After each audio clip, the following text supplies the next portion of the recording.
Good morning, good morning, good morning. It is Monday, the 20th of November, 2023. Sorry, it's a little bit late there. I was about to start and then I realised I had the wrong title for the show today. So I just had to sort that out. But hello to everyone in the chat. So let's crack on with what I want to talk about today, which is the news that broke over the weekend that the government has wasted over £100 billion in the last 4 years. The last 4 years. There are four. I just want you to just have a think. Just visualize for me just how much that is. Okay? 100 billion. 100 billion. Okay. So if you had a stack of £50 notes, yeah, one on top of each other. If you had them going to about 6'6", just over 2 meters, that would be £1 million worth of £50 notes. If you had a stack that was twice as high as the Burj Khalifa, which is the tallest building in the world in Dubai, twice as high, right? If you had a stack that was twice as high, that would be £1 billion worth of £50 notes. Twice as high as the tallest building in the world. Over a kilometre high. Way over a kilometre high. 100 billion would be 200 times higher. A stack, £50 notes,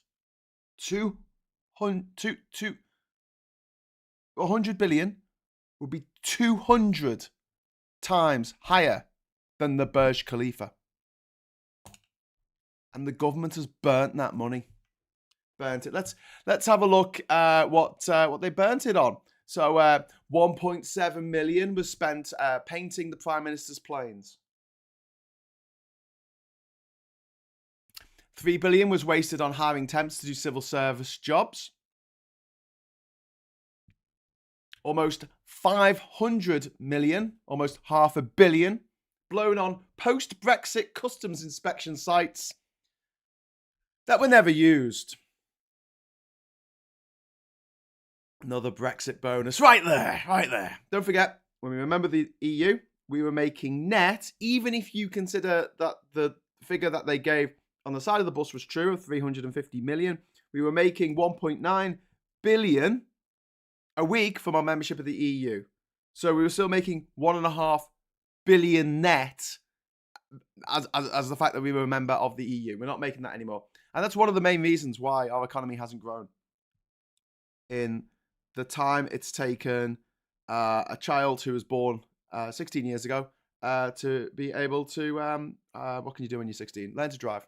Oh no, that's 17. Well, whatever you can do at 16. I think you should be able to vote at 16, which would be good. 16, 17-year-olds should be able to vote, but it's another story. Right, back to the list. Over £2 billion of your money, this is the important thing here, was frittered away on parts of the HS2 rail scheme that was scrapped last month by Rishi Sunak. Don't forget, Rishi Sunak was either the Chancellor or the Prime Minister for the last 4 years. You know, for most of that time, the person in charge of our money and then in charge of the country was Rishi Sunak. One of the richest people in the world, the richest Prime Minister we've ever had. Talking of rich Prime Ministers, up to £10,000 of furlough cash went to Kuru Kids, a childcare firm in which the Prime Minister's wife, Ashata Murthy, literally one of the richest women in the world, has shares. She has shares in that company.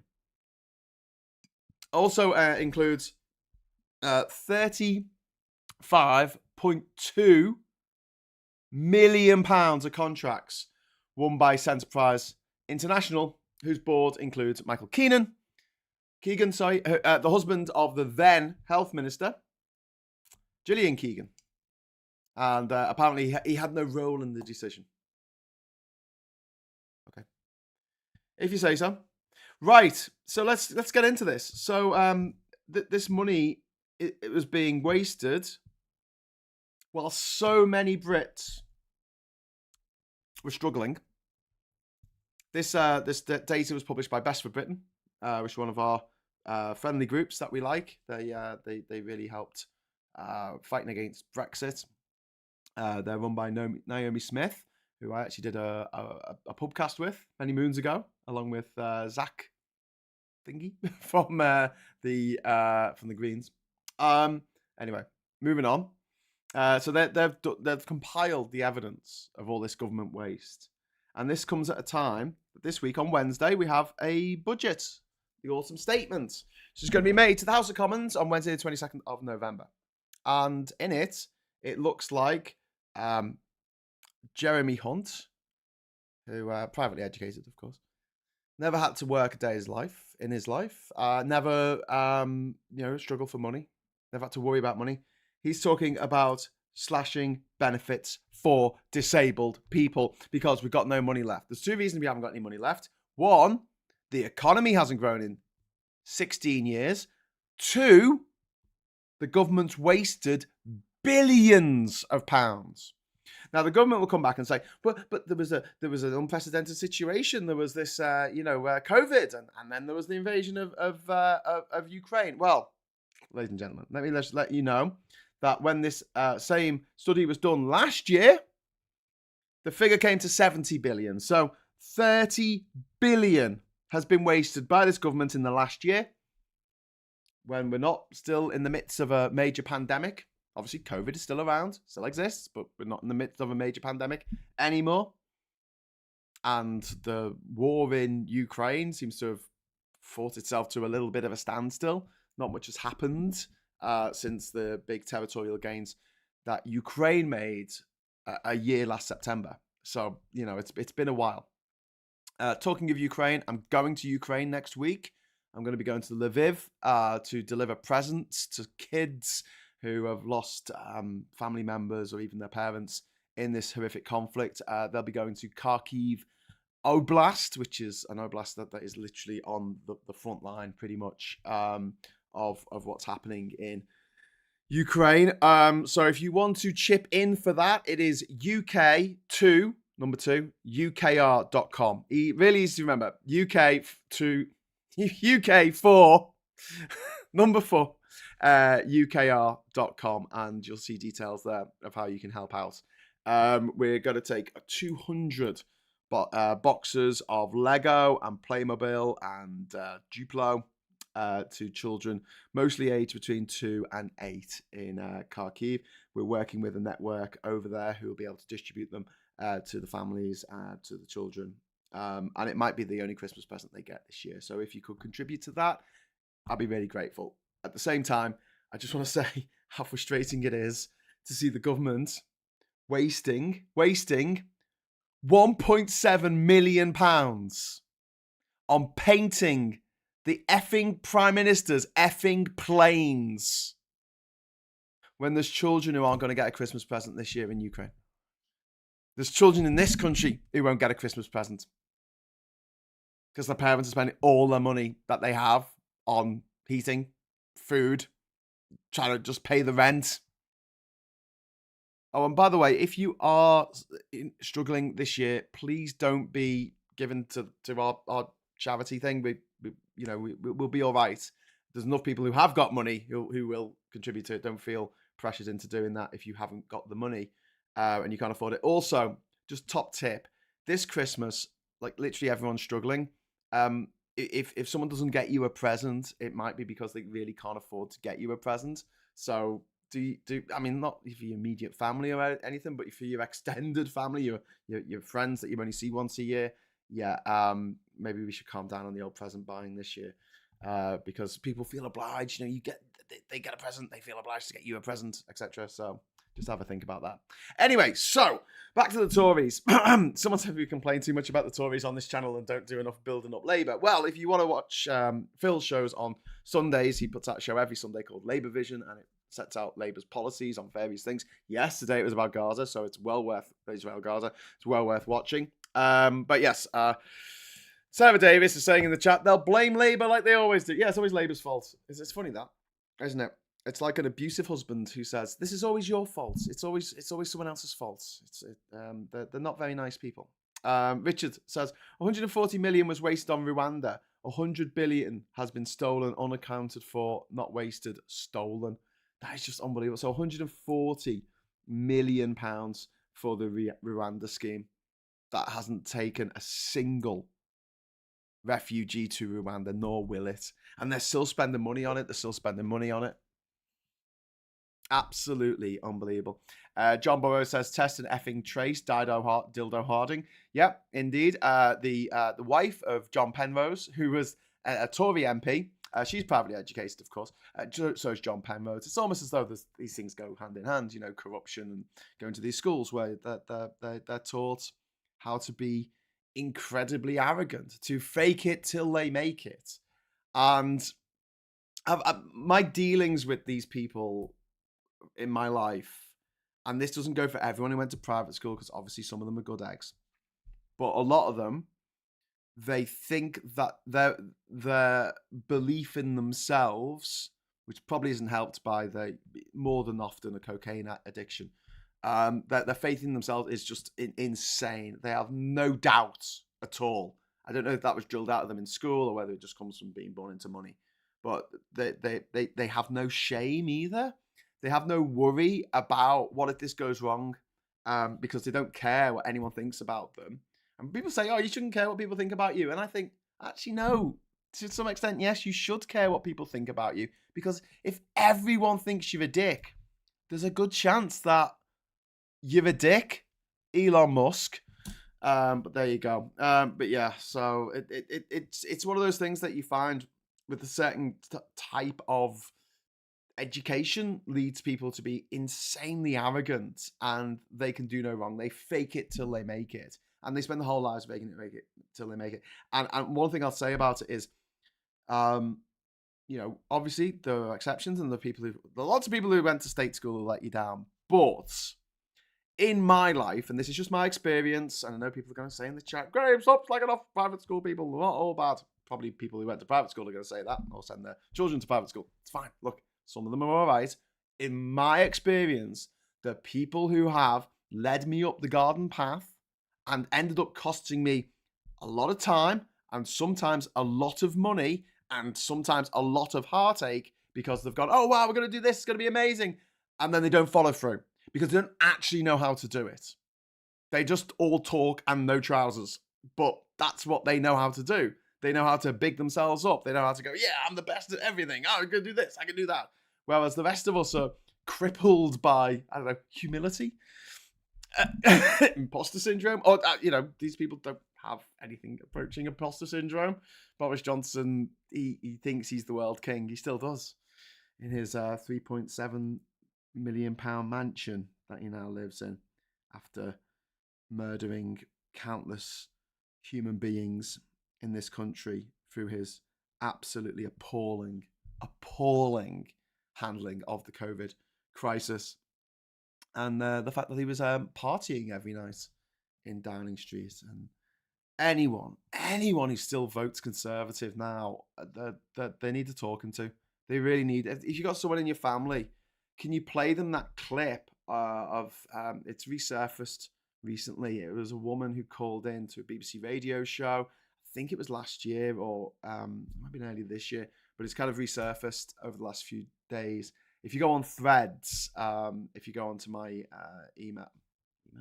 my account on Threads, which is Graham David Hughes, all one word. I think I reposted it the other day, and it's harrowing. It's heartbreaking. I won't go into the details here, but it's just absolutely heartbreaking what this particular woman who calls in went through, while these bastards in number 10 were all partying and pissing our money up the wall. I mean, 200 times higher than the Burj Khalifa. I mean that's touching out of space, guys. That's touching out of space. Phil came up with Space Karen as a placeholder for Musk. Yeah, he really is. I'm going to put, how far away is space? There you go. It is 62 miles. Yeah. So that's easily enough for that stack of £50 notes that the Tories have set fire to, it would go into space. That stack would go into space. My God, you could use it as a space elevator until you get to the Kármán line, which is the boundary between Earth and space. So there you go. Big shout out to everyone in the chat. Hello, hello, hello. Welcome, welcome. Loki's children in there. If you want to give us a like, that is always a good thing. 31, unless you're giving it a like to a video, that's awful. If you like this video, that's something else. Nick and Div says, missed this. Been away. Yet they want to punish the sick and disabled, says Sarah. Exactly. The big question is, where has it gone? Well, Labour are planning to have at least 2 inquiries into what the hell has happened, one of which is into COVID fraud. The other one's going to be into HS2. Hopefully they'll do some more when they're in power, inquiries into finding out where this money went. And it's got to be taken. So apparently Phil told me that they can't tell us it Serious Fraud Office or the, what's it called? Is it the, there's an office that looks at serious crime, SCO, is it? Serious Crime Office. Basically, Labour can't tell them who to investigate, but they can give them more funding to investigate stuff. Here, have some money, go and investigate things that need investigating. And obviously the big things that need investigating are these Tory crooks that have been in charge of this country for the last 13 years, who every 2 years want to pretend that they're a whole new party with nothing, we're not connected to the past in any way, shape or form. And yet then they bring back David Cameron as our foreign minister. Okay, yeah. If you say so. Cayman Island banks are bulging. That wouldn't surprise me. More and all, did we mention the 100 billion lost in waste over the past 4 years? Yes. That's what we're talking about. Snowflake Show. What about those gazebos that cost Serco around £800 to buy for the COVID testing sites and were charged back to the government at £600 a week? Bloody hell. The stupid, it pains me. You know what? Do you know what annoys me about all this, right? I don't know how much you've had to deal with customer service, right? For various things. Now, sometimes, not always, sometimes customer service would be like, oh, you got a faulty product, that's fine, we'll replace it, whatever. And they were nice. Or, they got a quibble with your bill, and you phone them up and say, we're paying this much, and they go, okay, yeah, fair enough. But that doesn't happen all the time. In fact, a lot of the time, the people who you're talking to, I don't know if they get a bonus for not giving way and having their rules, and they stick to their rules, and you can't change the rules because you've got to stick to the rules. But they will try any way that they possibly can to get out of having to give you money back or to save money, any way to make the company lose money. They're like, no, we really need that £2. It's really important. We're not giving that back because that's our policy. I'll give you an example. So recently we sold our car. A week before we sold the car, we got a new battery put in by a large company that specializes in that kind of thing in the UK, in one of the garages near here, and they put in the wrong battery, and they made it that they put it in erroneously, and it snapped off the negative terminal. This wasn't noticed until the car was taken to get serviced by its new owner, literally 2 weeks later. And this car company were like, this garage company were like, oh, no, sorry, someone else owns the car now, so the guarantee is invalid. We're like, it was 2 weeks ago, and you put the wrong thing in. What are you talking about? Now, to be fair to that company, they did sort it out. But there was a little bit of argy-bargy before we got it sorted out, because the person on the phone that didn't necessarily want to have to spend that extra money to fix the problem that they made. Now, why aren't the people working for government like that? Why aren't they even worse than that? Why aren't they mad, miserly penny pinchers going, listen, we can't let any of this money go anywhere? Because they seem to be like that when it comes to benefits, but when it comes to, these dodgy COVID payments and loans, when it comes to the whole jobs for the boys, the PPE contracts, they obsess over someone getting £2 more a week than they should. Meanwhile, someone's stealing 2 billion out of our coffers, out of the treasury, which now they're saying, oh, there's no money left. We have to take even more money from the poor people because it's their fault, because they're not working as hard as we work. Like Boris Johnson worked really hard during the COVID pandemic. You know, the fact that he took 10 days off on holiday in February 2020 and turned his phone off. Head of the country, CEO of UK PLC. It looks like there might be a pandemic, a worldwide pandemic, the likes of which we've never seen before. Because obviously we had the flu pandemic of 1919, but that flu pandemic didn't have the benefit of being able to be flown around the world really easily on planes. So it was absolutely unprecedented. And in the run up to that, he went on holiday and turned his phone off for 10 freaking days. The person in charge of the country did that, ladies and gentlemen. They're working hard, guys. They're working hard for you. When he was having those parties every other week, he was working hard at those parties. That argument that, he had to let people unwind. What, in your press office? You had to let the people in the press office unwind. Okay. Right. Each day I make a moment of truth most days. And so I spend hours scripting those things. And that's just me. That's just me. One person on my own. I have to do all the research and I have to make sure that my figures are all right, even though occasionally I get them wrong. And I'm absolutely mortified. But, and then I have to do the graphics for the thumbnail, and I have to do the graphics for the thing in the corner there, all that kind of stuff. So I have to do all that stuff myself. And it takes me a few hours. It's fine. I don't mind doing it. This is a team of people, and their job is not to do any graphics or anything, not to do a big, 10-minute speech to camera or anything like that. No.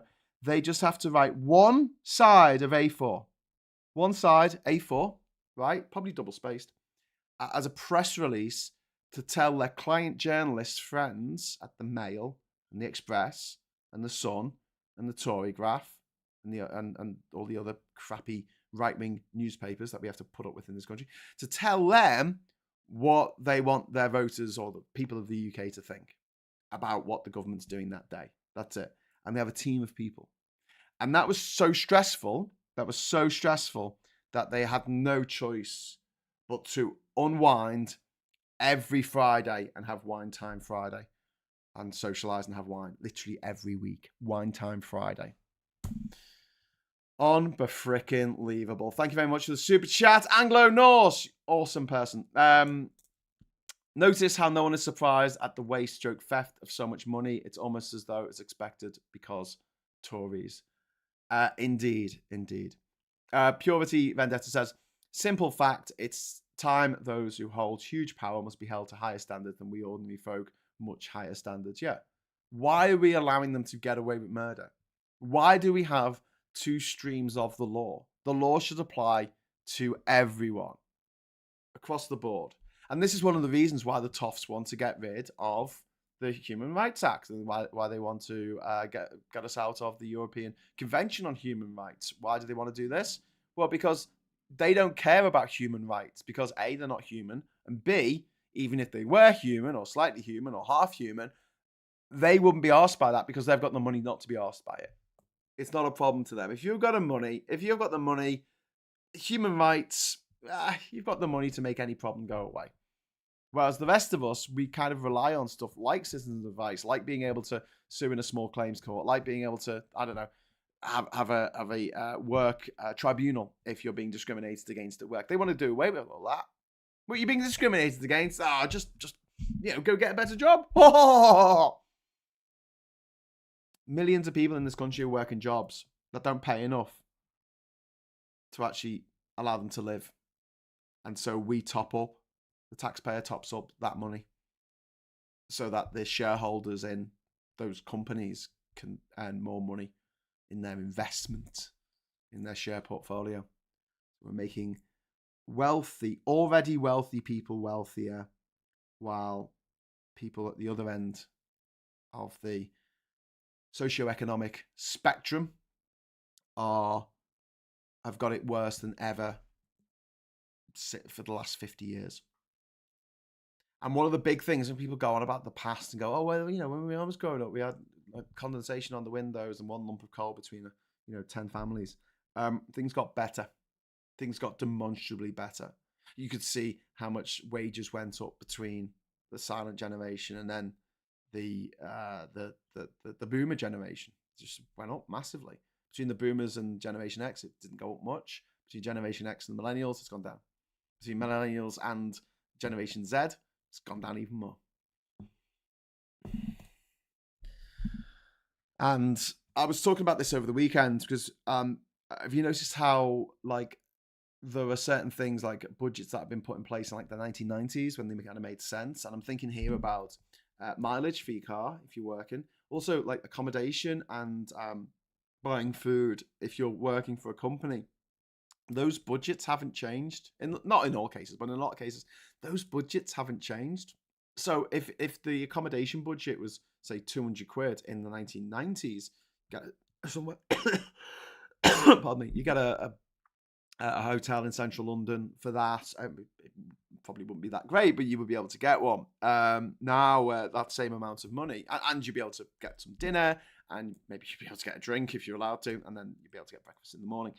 Nowadays, and all your transportation that you need for the day. Nowadays, if you go down to London, 200 quid. I mean, you're looking like a Travelodge or a Premier Inn or something, miles away from the centre. So you have to get up at 6 a.m. to get into work on time if you're traveling there for work. It's just bonkers. It's absolutely bonkers that I still think, and someone can correct me about this in the chat.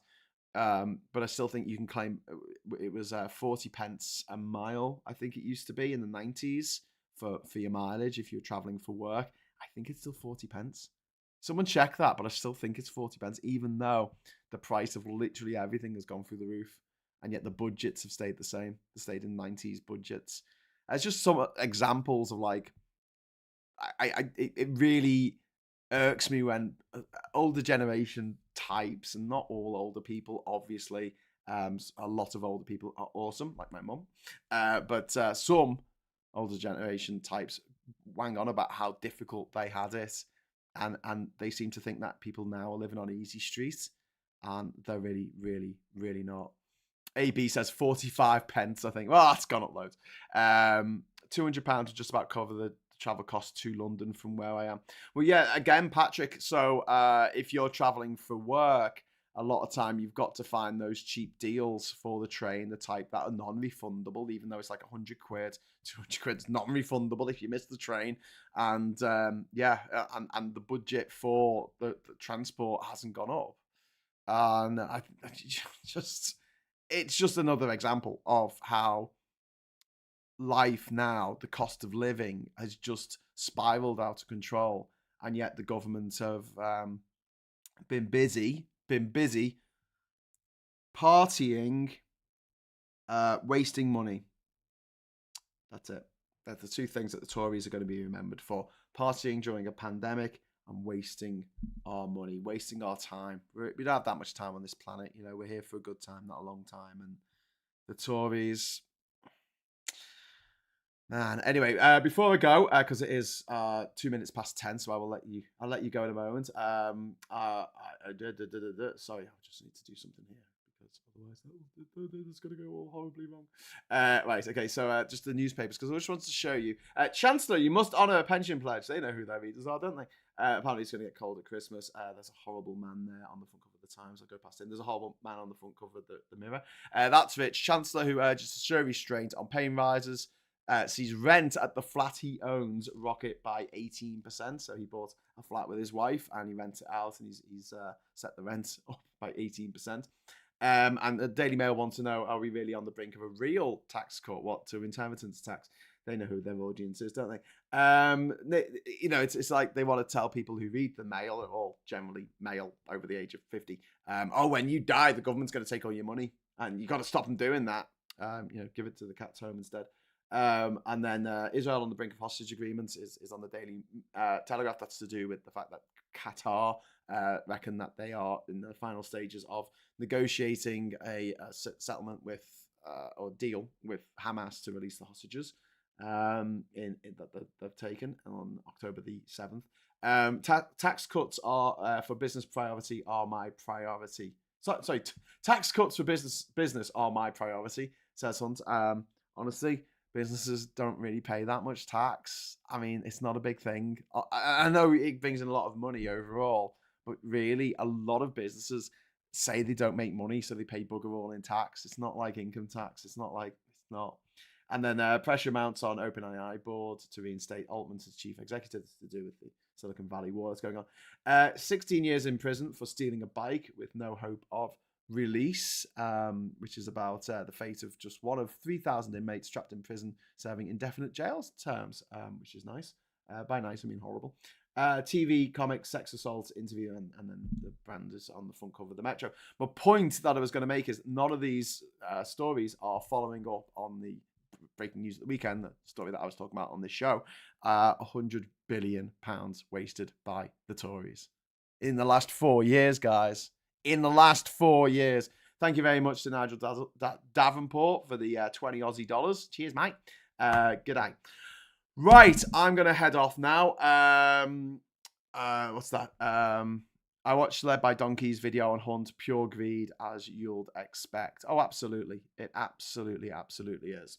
It upsets and angers me when the government target ordinary people while they waste our tax money. Yes, Skylar. And they're like, oh no, we need to make businesses pay less tax. No, make businesses pay more tax because that doesn't affect us. Do you know what I mean? Like, make them pay, and also make them pay their staff a decent wage.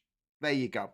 No shareholders' dividends, no golden handshakes or parachutes for the execs. None of that until you pay your people, the people who work for you, until you pay them a decent wage. That's what we should be bringing in. But obviously, we're not doing do that because the people in charge are millionaires and they only look after the interests of millionaires. So there you go. Thanks, Graham, in chat, says Michael. Thank you very much. And I'll leave you in the capable hands of James O'Brien. And if you would like to donate to the Ukraine fund, as we take Lego and Duplo and stuff and toys over to Ukraine next week, it is uk4ukr.com. I think I just put that into the chat quickly because just in case you haven't got it yet. There you go. Oh shit, I should have put an S in the HTTPS. It might still work, I don't know. If it doesn't, you'll have to type it in yourself. So I wonder if it does work. I'm gonna press on it, see if it works. Oh, it does work. It does seem to work. Good.